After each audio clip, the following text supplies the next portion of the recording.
In this video, we are going to go over one of the first known research studies that actually links using marijuana to an improvement in sleep. This has long been something that's been speculated. THC has been federally illegal, a Schedule I substance for so long, and still is currently. The research has just been very, very limited. So let's go through the research and then we will talk about what information it can actually give us. So first off, this research study in particular that I'm going to quote here was performed on rats. So it was not a human trial. So we do have to take that into consideration, although I do think it still gives us some valuable information.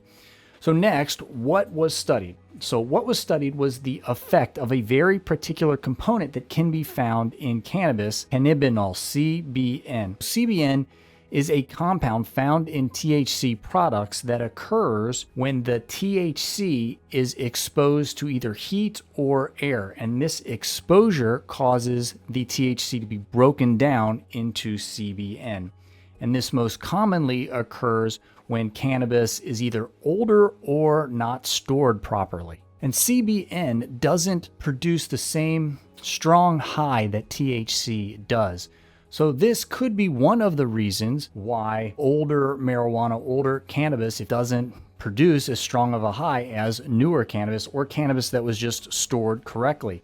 And it may, again, based on this new research, be one of the reasons why older cannabis may also make a person more sleepy. Next, let's go through the actual study. But before I do, if you have an upcoming drug test and you are concerned about testing positive for THC marijuana, please, as always, check in the description of this video for all of the ways that we help people be best prepared to take and hopefully pass an official THC test. So here is the study.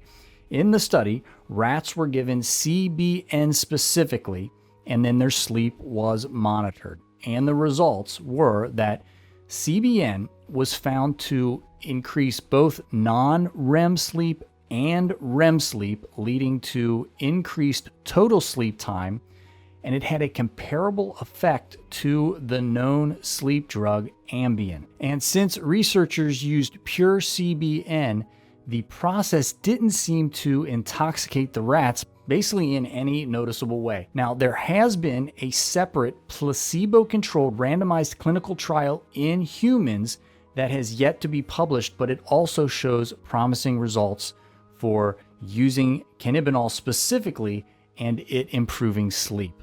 All right, so I hope that was helpful and informative. Thanks again to all of the members of this channel. Please again check in the description for the links to all the ways that we help people be best prepared to take and pass upcoming drug tests. And until next time, everybody, stay safe.